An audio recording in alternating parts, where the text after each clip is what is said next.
The adaptive ultimate, Stanley Grauman Weinbaum. Dr. Daniel Scott, his dark and brilliant eyes alight with the fire of enthusiasm, paused at last and stared out over the city, or that portion of it visible from the office windows of Herman Bach, the Dr. Herman Bach of Grand Mercy Hospital. There was a moment of silence. The old man smiled a little indulgently, a little wistfully, at the face of the youthful biochemist. "Go on, Dan," he said. "So it occurred to you that getting well of a disease or injury is merely a form of adaptation. Then what?" "Then," flashed the other, "I began to look for the most adaptive of living organisms." "And what are they?" "Insects." "Insects, of course. Cut off a wing, and it grows back. Cut off a head, stick it to the headless body of another of the same species, and that grows back on." "And what's the secret of their great adaptability?" Dr. Bach shrugged. "What is?" Scott was suddenly gloomy. "I'm not sure," he muttered. "It's glandular, of course, a matter of hormones." He brightened again. "But I'm off the track." So then I looked around for the most adaptive insect. "And which is that?" "Ants?" suggested Dr. Bach. "Bees? Termites? Bah. They're the most highly evolved, not the most adaptable. No, there's one insect that is known to produce a higher percentage of mutants than any other, more freaks, more biological sports. The one Morgan used in his experiments on the effect of hard X-rays on heredity, the fruit fly. The ordinary fruit fly. Remember? They have reddish eyes, but under X-rays they produced white-eyed offspring, and that was a true mutation, because the white eyes bred true. Acquired characteristics can't be inherited, but these were. Therefore, I know," interrupted Dr. Bach. Scott caught his breath. "So I used fruit flies," he resumed. "I putrefied their bodies, injected a cow, and got a serum at last, after weeks of clarifying with albumin, evaporating in vacuo, rectifying with, but you're not interested in the technique. I got a serum. I tried it on tubercular guinea pigs, and," he paused dramatically, "it cured. They adapted themselves to the tubercle bacillus. I tried it on a rabid dog. He adapted. I tried it on a cat with a broken spine. That's it.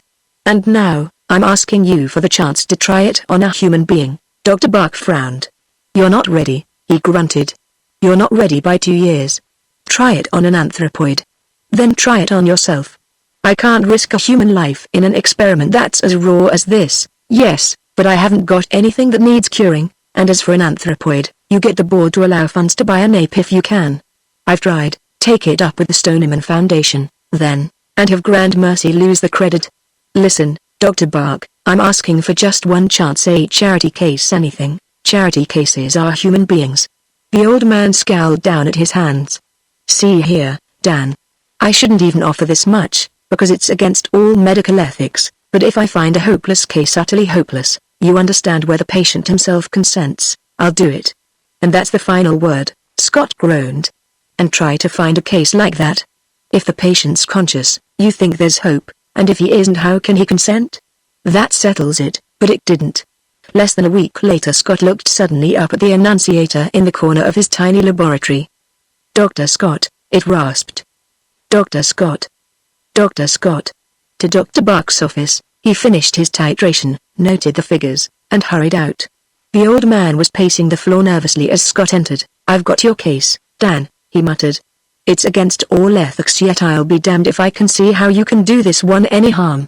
But you'd better hurry. Come on, isolation ward." They hurried. In the tiny cubicle room, Scott stared appalled. "A girl," he muttered. She could never have been other than drab and plain, but lying there with the pallor of death already on her cheeks, she had an appearance of somber sweetness. Yet that was all the charm she could ever have possessed. Her dark, cropped, oily hair was unkempt and stringy, her features flat and unattractive. She breathed with an almost inaudible rasp, and her eyes were closed. "Do you," asked Scott, "consider this a test?" "She's all but dead now," Dr. Bach nodded. "Tuberculosis," he said, "final stage. Her lungs are hemorrhaging a matter of hours." The girl coughed, flecks of blood appeared on her pallid lips. She opened dull, watery blue eyes. "So," said Bach, "conscious, eh? This is Dr. Scott. Dan, this is—" he peered at the card at the foot of the bed, "Miss Resolus. Dr. Scott has an injection, Miss Resolus. As I warned you, it probably won't help, but I can't see how it can hurt. Are you willing?" She spoke in faint, gurgling tones.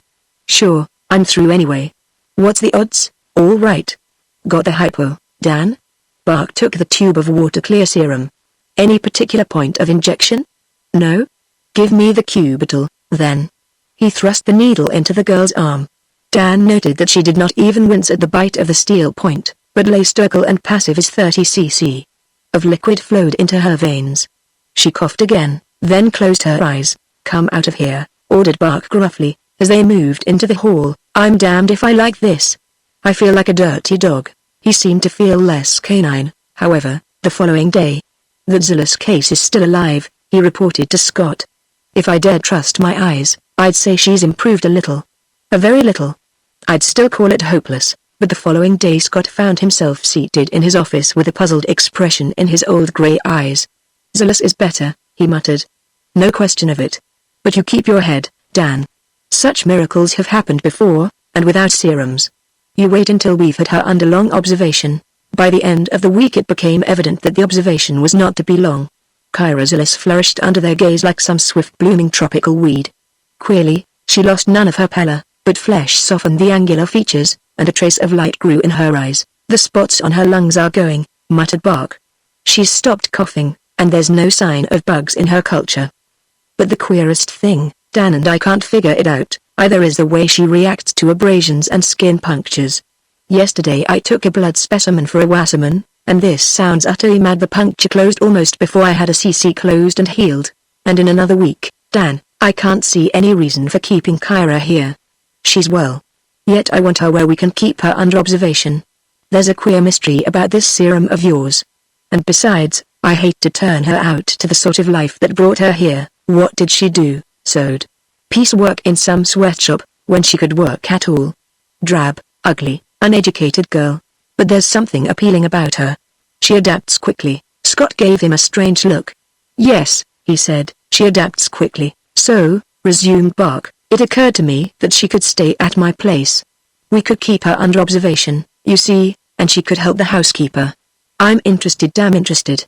I think I'll offer her the chance. Scott was present when Dr. Bark made his suggestion. The girl Kyra smiled. Sure, she said. Her pallid, plain face lighted up. Thanks, Bark gave her the address. Mrs. Gitz will let you in. Don't do anything this afternoon.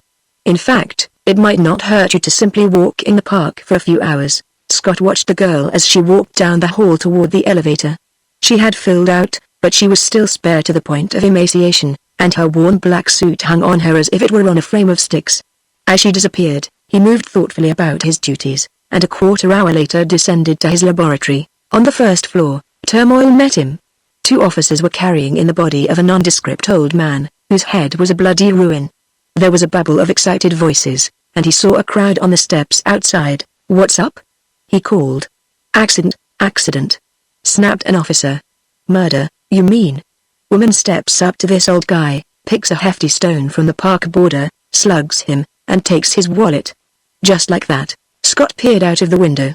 The Black Maria was backing toward a crowd on the park side of the street. A pair of hulking policemen flanked a thin figure in black, thrusting it toward the doors of the vehicle. Scott gasped. It was Kyra Zilla's. A week later Dr. Bark stared into the dark fireplace of his living room. It's not our business, he repeated. My God, blazed Scott. Not our business. How do we know we're not responsible? How do we know that our injection didn't unsettle her mind? Glands can do that. Look at mongoloid idiots and cretins. Our stuff was glandular. Maybe we drove her crazy. All right, said Bark. Listen. We'll attend the trial tomorrow, and if it looks bad for her, we'll get hold of her lawyer and let him put us on the stand. We'll testify that she's just been released after a long and dangerous illness, and may not be fully responsible. That's entirely true. Mid-morning of the next day found them hunched tensely on benches in the crowded courtroom. The prosecution was opening. 3 witnesses testified to the event. This old guy buys peanuts for the pigeons. Yeah, I sell 'em to him every day or did. So this time he hasn't any change, and he pulls out his wallet, and I see it's stuffed with bills. And 1 minute later I see the dame pick up the rock and conk him. Then she grabs the dough. Describe her, please. She's skinny, and dressed in black. She ain't no beauty, neither. Brownish hair, dark eyes, I don't know whether dark blue or brown, your witness. Snapped the prosecutor, a young and nervous individual appointed by the court. The paper said Rose. You say, he squeaked, that the assailant had brown hair and dark eyes? Yeah. Will the defendant please rise? Her back was toward Scott and Bark as Kyra Silas arose, but Scott stiffened. Something strangely different about her appearance. Surely her worn black suit no longer hung so loosely about her. What he could see of her figure seemed magnificent. Take off your hat, Miss Silas, squeaked the attorney. Scott gasped. Radiant as aluminum glowed the mass of hair she revealed. I submit, Your Honor, that this defendant does not possess dark hair, nor, if you will observe, dark eyes. It is, I suppose, conceivable that she could somehow have bleached her hair while in custody, and therefore he brandished a pair of scissors. Submit a lock to be tested by any chemist the court appoints. The pigmentation is entirely natural. And as for her eyes, does my esteemed opponent suggest that they, too, are bleached? He swung on the gaping witness. Is this lady the one you claim to have seen committing the crime? The man goggled. I can't say, is she? No. The speaker smiled. That's all. Will you take the stand, Miss Silas? The girl moved lithe as a panther. Slowly she turned, facing the court. Scott's brain whirled, and his fingers dug into Bark's arm. Silver-eyed, aluminum-haired, alabaster pale, the girl on the stand was beyond doubt the most beautiful woman he had ever seen. The attorney was speaking again. Tell the court in your own words what happened, Miss Silas. Quite casually the girl crossed her trim ankles and began to speak. Her voice was low, resonant, and thrilling. Scott had to fight to keep his attention on the sense of her words rather than the sound. I had just left Grand Mercy Hospital, she said, where I had been ill for some months. I had crossed the park when suddenly a woman in black rushed at me, thrust an empty wallet into my hands, and vanished. A moment later I was surrounded by a screaming crowd, and that's all. An empty wallet, you say? Asked the defense lawyer. What of the money found in your own bag, which my eminent colleague believes stolen? It was mine, said the girl. About $700, Bark hissed. That's a lie. She had $2.33 on her when we took her in. Do you mean you think she's the same Kyra Silas we had at the hospital? Gasped Scott. I don't know. I don't know anything, but if I ever touch that damned serum of yours, look, Dan. This last was a tense whisper. What? Her hair. When the sun strikes it. Scott peered more closely. A vagrant ray of noon sunlight filtered through a high window, and now and again the swaying of a shade permitted it to touch the metallic radiance of the girl's hair. Scott stared and saw, slightly but unmistakable, whenever the light touched that glowing aureole, her hair darkened from bright aluminum to golden blonde. Something clicked in his brain. There was a clue somewhere if he could but find it. The pieces of the puzzle were there, but they were woefully hard to fit together. The girl in the hospital and her reaction to incisions, this girl and her reaction to light. I've got to see her, he whispered. There's something I have to find. Listen, the speaker was orating. And we ask the dismissal of the whole case, Your Honor, on the grounds that the prosecution has utterly failed even to identify the defendant. The judge's gavel crashed. For a moment his aging eyes rested on the girl with the silver eyes and incredible hair, then, case dismissed. He snapped. Jury discharged. There was a tumult of voices. Flashlights shot instantaneous sheets of lightning.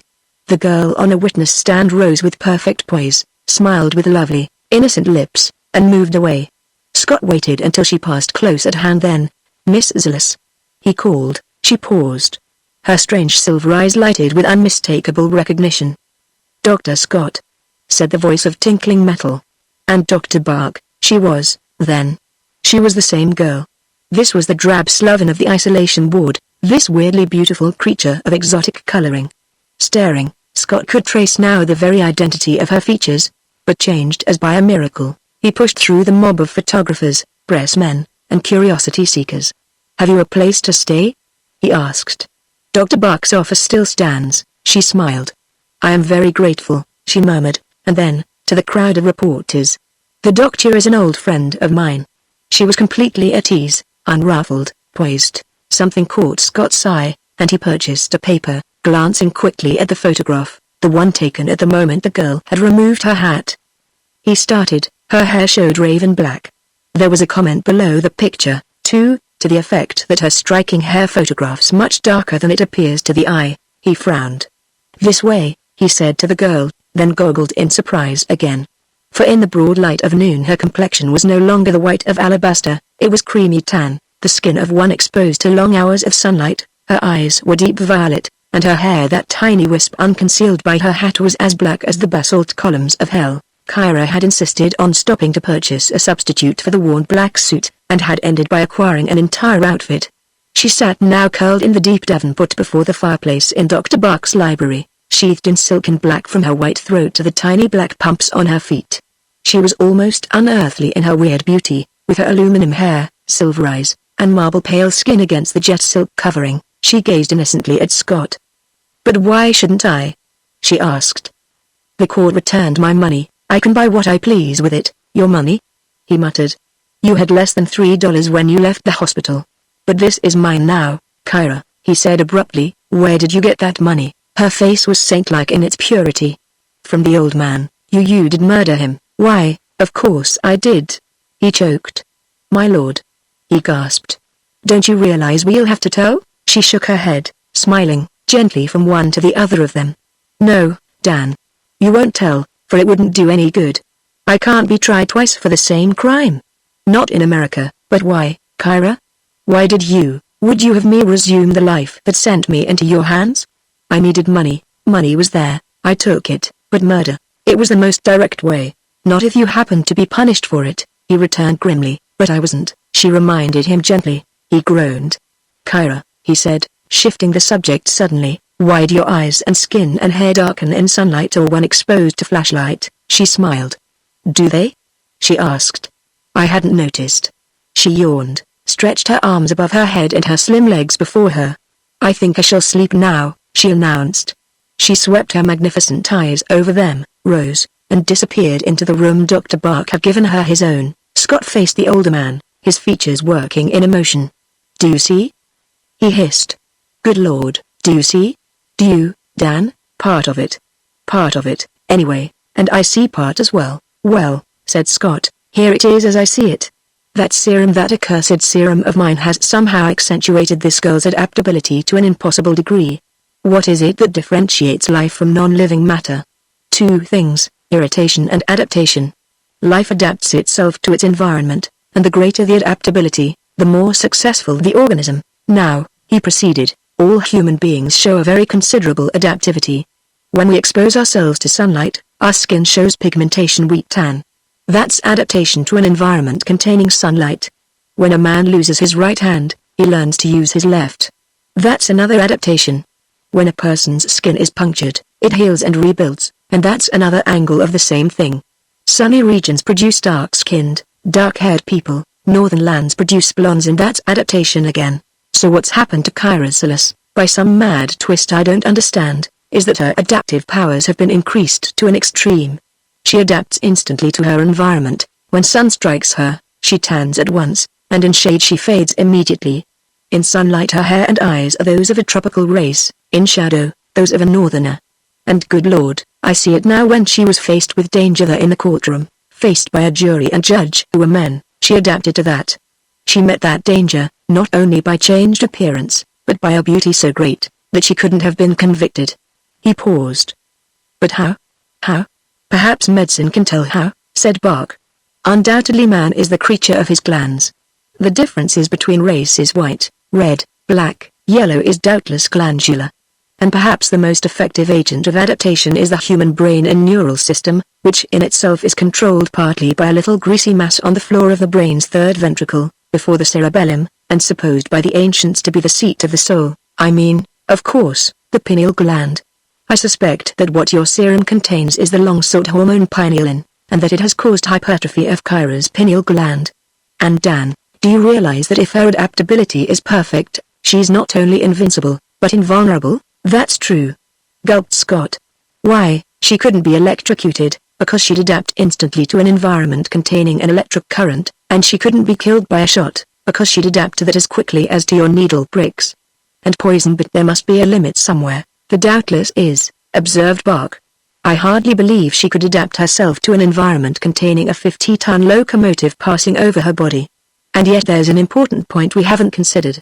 Adaptation itself is of two kinds." "Two kinds?" "Yes. One kind is biological. The other, human. Naturally a biochemist like you would deal only with the first, and equally naturally a brain surgeon like me has to consider the second as well. Biological adaptation is what all life, plant, animal, and human possesses, and it is merely conforming to one's environment. A chameleon, for instance, shows much the same ability as Kyra herself, and so, in lesser degree, does the Arctic fox, white in winter, brown in summer, or the snowshoe rabbit, for that matter, or the weasel. All life conforms to its environment to a great extent, because if it doesn't, it dies. But human life does more, much more. Human adaptation is not only conformity to environment, but also the actual changing of environment to fit human needs. The first caveman who left his cave to build a grass hut changed his environment, and so, in exactly the same sense, did Steinmetz, Edison, and as far as that goes, Julius Caesar and Napoleon. In fact, Dan, all human invention, genius, and military leadership boils down to that one fact: changing the environment instead of conforming to it. He paused, then continued, now we know that Kyra possesses the biological adaptivity. Her hair and eyes prove that. But what if she possesses the other to the same degree? If she does, God knows what the result will be. We can only watch to see what direction she takes, watch and hope. But I don't see, muttered Scott, how that could be glandular. Anything can be glandular. In a mutant, and Kyra's as much a mutant as your white-eyed fruit flies, anything is possible. He frowned reflectively. If I dared phrase a philosophical interpretation, I'd say that Kyra perhaps represents a stage in human evolution. A mutation. If one ventured to believe that, then De Vries and Weissman are justified. The mutation theory of evolution, you mean? Exactly. You see, Dan, while it is very obvious from fossil remains that evolution occurred, yet it is very easy to prove it couldn't possibly have occurred. How? Well, it couldn't have occurred slowly, as Darwin believed, for many reasons. Take the eye, for instance. He thought that very gradually, over thousands of generations, some sea creature developed a spot on its skin that was sensitive to light, and that this gave it an advantage over its blind fellows. Therefore its kind survived and others perished. But see here.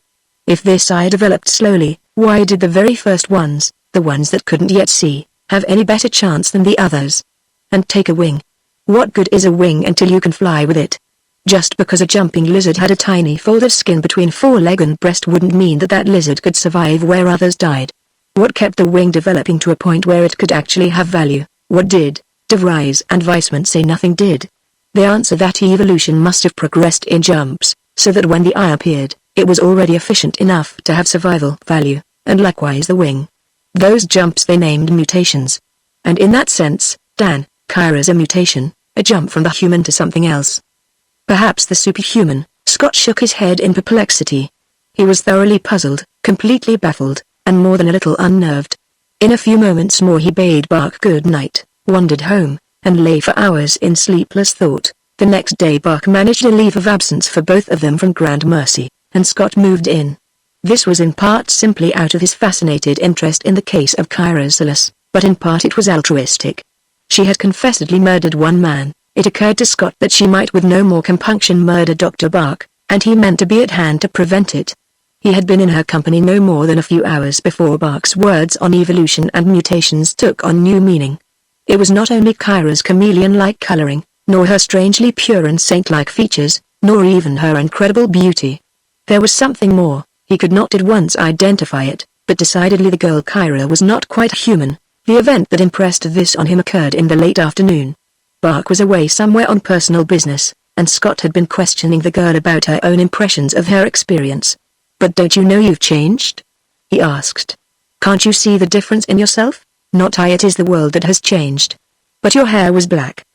Now it's light as ashes, was it?" she asked. "Is it?" he groaned in exasperation. "Kyra," he said, "you must know something about yourself." Her exquisite eyes turned their silver on him. "I do," she said. "I know that what I want is mine," and her pure lips smiled. "I think I want you, Dan." It seemed to him that she changed at that moment.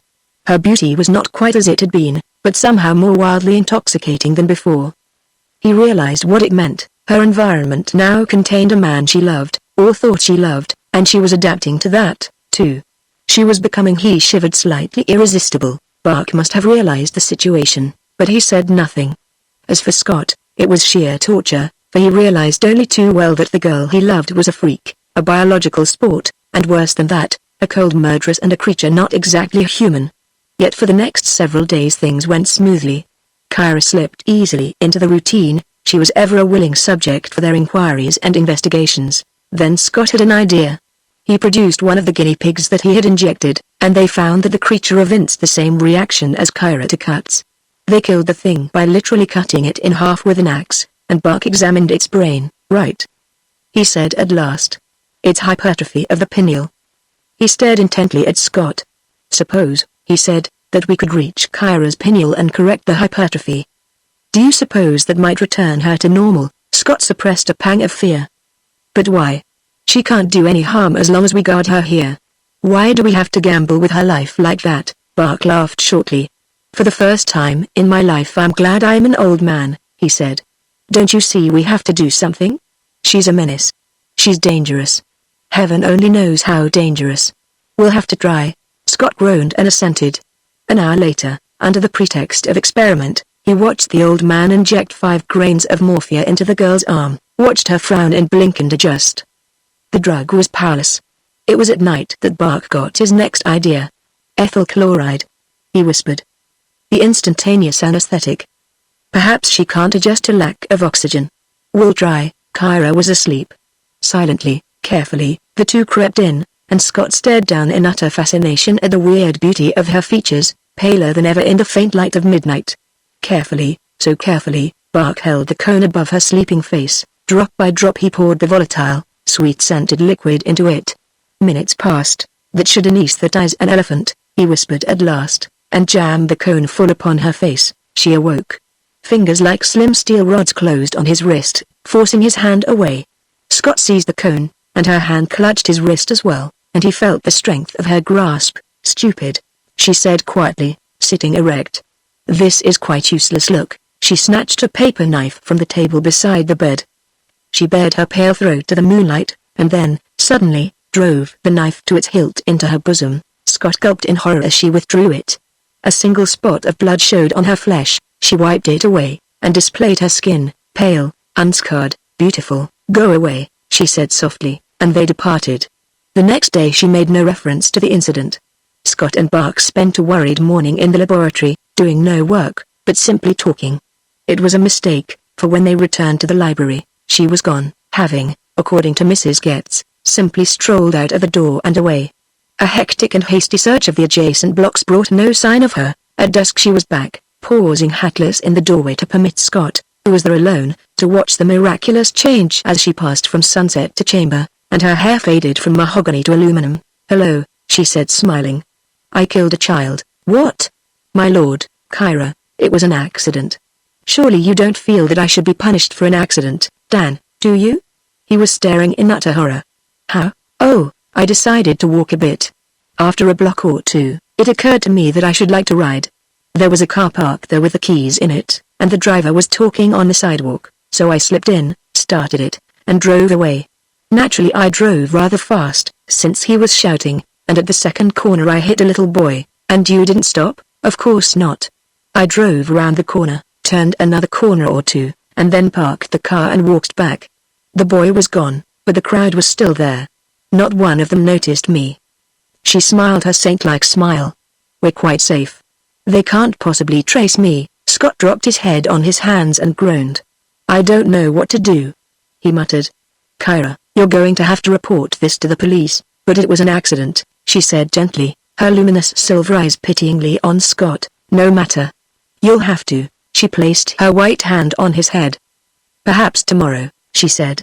Dan, I have learned something. What one needs in this world is power.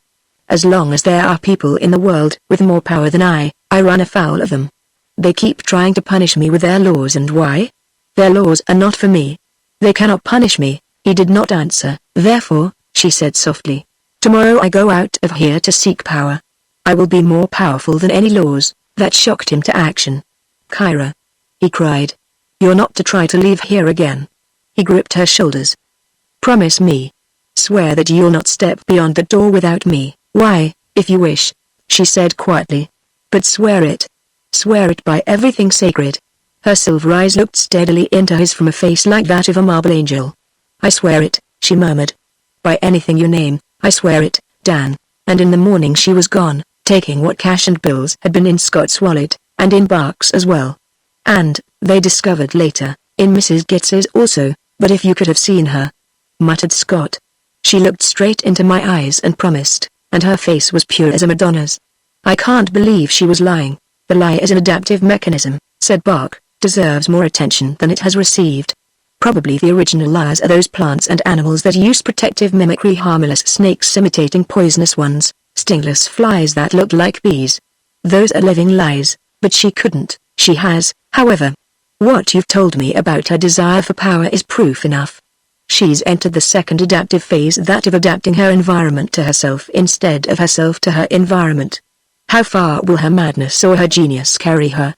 There is very little difference between the two, Dan. And what is left now for us to do but watch? Watch? How? Where is she? Unless I'm badly mistaken, watching her will be easy once she begins to achieve. Wherever she is, I think we and the rest of the world will know of it soon enough." But weeks dropped away without sign of Kyrosilis. Scott and Bach returned to their duties at Grand Mercy, and down in his laboratory the biochemist disposed grimmily of the remains of 3 guinea pigs, a cat, and a dog, whose killing had been an exhausting and sickening task.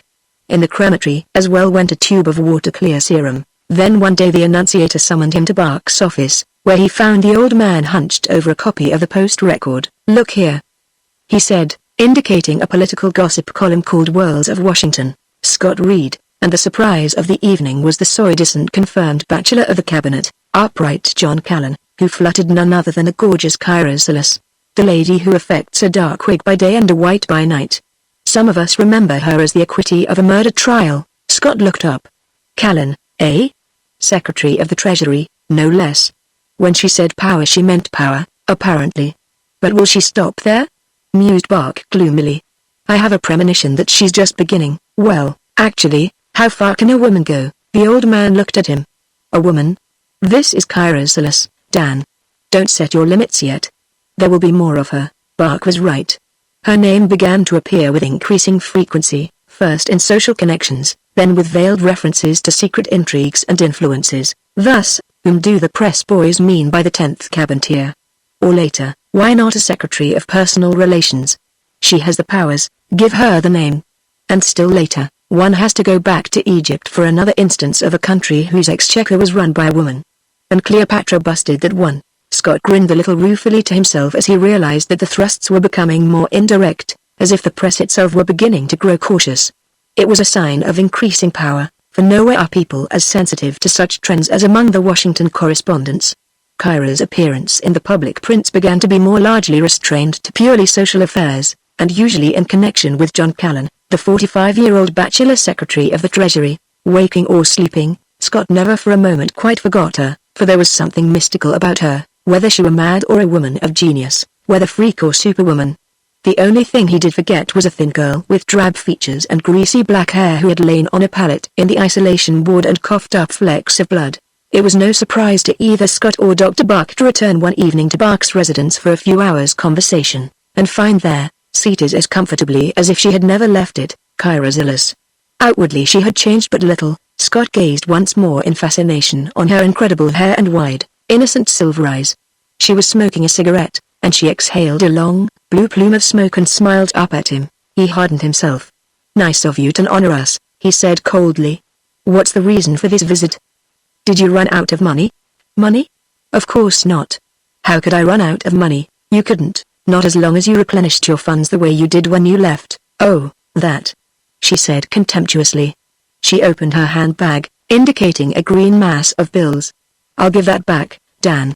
"How much was it?" "To hell with the money," he blazed. "What hurts me is the way you lied.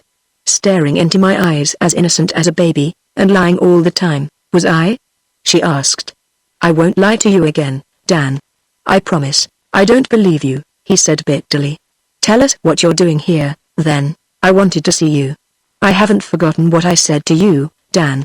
With the words she seemed to grow more beautiful than ever, and this time poignantly wistful as well. "And have you," asked Bach suddenly, "abandoned your idea of power?" "Why should I want power?"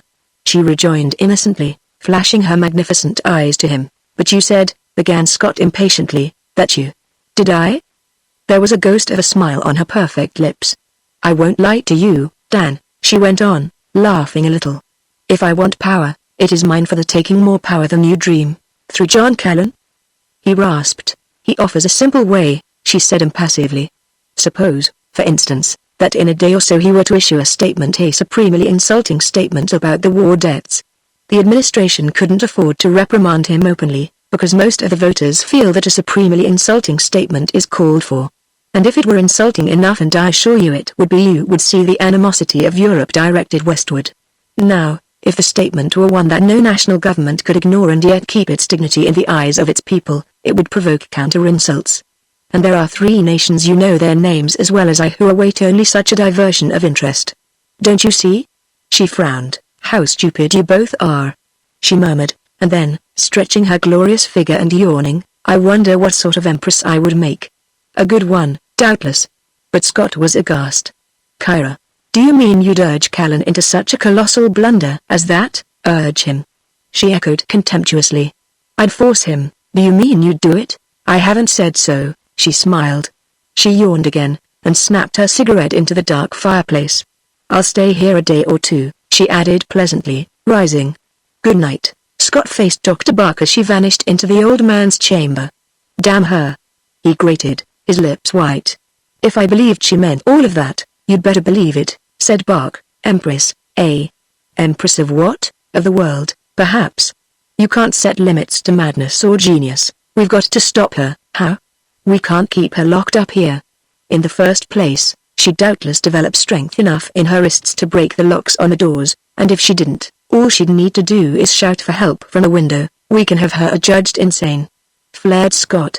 We can have her locked up where she can't break out or call for help. Yes, we could. We could if we could get her committed by the Sanity Commission. And if we got her before them, what chance do you think we'd have? All right, then, said Scott grimly, we're going to have to find her weakness. Her adaptability can't be infinite. She's immune to drugs and immune to wounds, but she can't be above the fundamental laws of biology.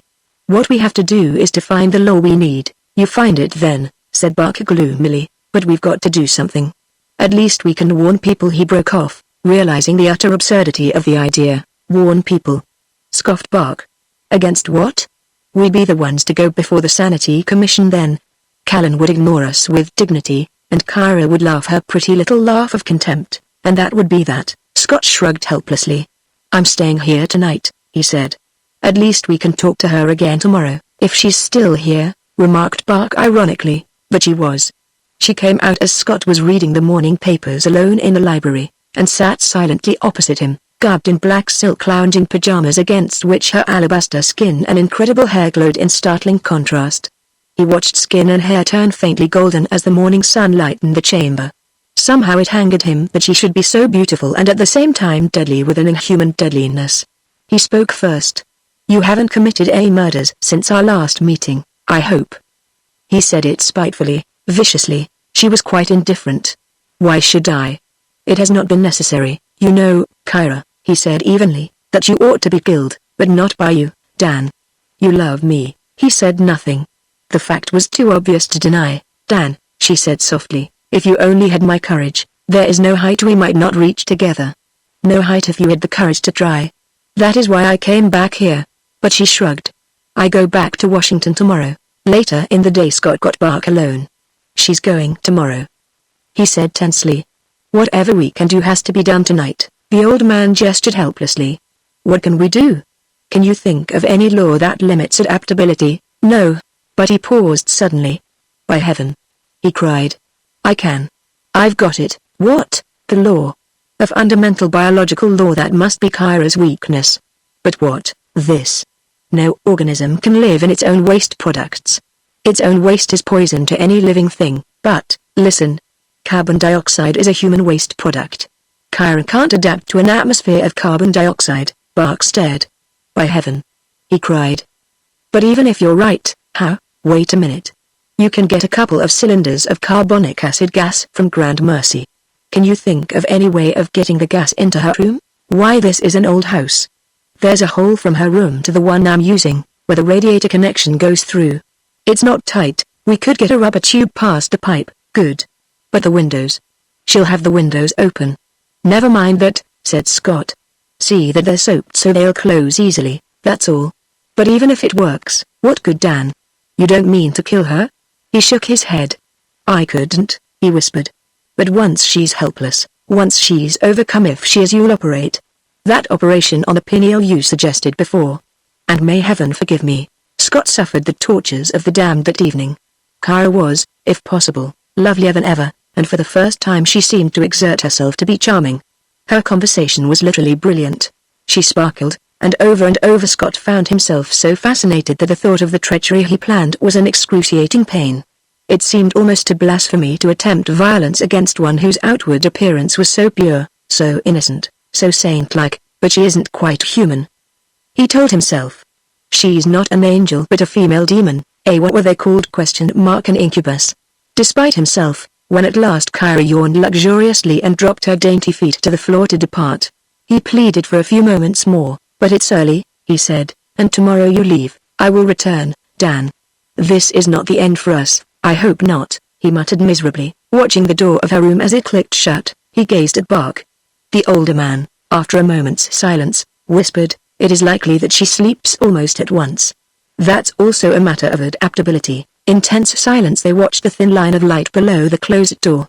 Scott started violently when, after a brief interval, her shadow crossed it and it disappeared with a faint click. "Now, then," he said grimly. "Let's get it over." He followed Bach into the adjacent room. There, cold and metallic, stood the grey cylinders of compressed gas. He watched as the old man attached a length of tubing, ran it to the opening around the steam pipe, and began to pack the remaining space with wet cotton. Scott turned to his own task. He moved quietly into the library. With utmost stealth he tried the door of Kyra's room. It was unlocked as he had known it would be, for the girl was supremely confident of her own invulnerability. For a long moment he gazed across at the mass of radiant silver hair on her pillow. Then, very cautiously, he placed a tiny candle on the chair by the window, so that it should be at about the level of the bed, lighted it with a snap of his cigarette lighter, withdrew the door key, and departed. He locked the door on the outside, and set about stuffing the crack below it with cotton. It was far from airtight, but that mattered little, he mused, since one had to allow for the escape of the replaced atmosphere. He returned to Bach's room. "Give me a minute," he whispered. "Then turn it on." He stepped to a window. Outside was a 2-foot ledge of stone, and he crept to this precarious perch. He was visible from the street below, but not markedly noticeable, for he was directly above an areaway between Bach's house and its neighbor. He prayed fervently that he might escape attention. He crept along the ledge.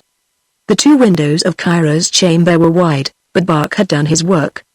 They slid downward, without a creak, and he pressed close against the glass to peer in. Across the room glowed the faint and steady flame of his little taper. Close beside him, within a short arm's length had no pain intervened, lay Kyra, quite visible in the dusk. She lay on her back, with one arm thrown above her unbelievable hair, and she had drawn only a single sheet over her. He could watch her breathing, quiet, calm, peaceful. It seemed as if a long time passed. He fancied at last that he could hear the gentle hiss of gas from Bach's window, but he knew that that must be fancy. In the chamber he watched there was no sign of anything unusual. The glorious Kyra slept as she did everything else, easily, quietly, and confidently. Then there was a sign. The little candle flame, burning steadily in the draftless air, flickered suddenly. He watched it, certain now that its color was changing. Again it flickered, flared for a moment, then died. A red spark glowed on the wick for a bare instant, then that was gone. The candle flame was smothered. That meant a concentration of 8 or 10% of carbon dioxide in the room's temperature far too high to support ordinary life. Yet Kyra was living. Except that her quiet breathing seemed to have deepened, she gave not even a sign of inconvenience. She had adapted to the decreased oxygen supply. But there must be limits to her powers. He blinked into the darkness. Surely her breathing was quickening. He was positive now. Her breast rose and fell in convulsive gasps, and somewhere in his turbulent mind the scientist in him recorded the fact. Cheyenne-Stokes breathing, he muttered. In a moment the violence of it would waken her. It did. Suddenly the silver eyes started open. She brushed her hand across her mouth, then clutched at her throat. Aware instantly of danger, she thrust herself erect, and her bare legs flashed as she pushed herself from the bed. But she must have been dazed, for she turned first to the door. He saw the unsteadiness in her movements. She twisted the doorknob, tugged frantically, then whirled toward the window. He could see her swaying as she staggered through the vitiated air, but she reached it. Her face was close to his, but he doubted if she saw him, for her eyes were wide and frightened, and her mouth and throat were straining violently for breath. She raised her hand to smash the pane. The blow landed, but weakly, and the window shook but did not shatter. Again her arm rose, but that blow was never delivered. For a moment she stood poised, swaying slowly, then her magnificent eyes misted and closed. She dropped to her knees, and at last collapsed limply on the floor. Scott waited a long, torturing moment, then thrust out the window. The rush of lifeless air sent him whirling dizzily on his dangerous perch, and he clutched the casement. Then a slow breeze moved between the buildings, and his head cleared. He stepped gingerly into the chamber. It was stifling, but near the open window he could breathe. He kicked thrice against Bach's wall. The hiss of gas ceased.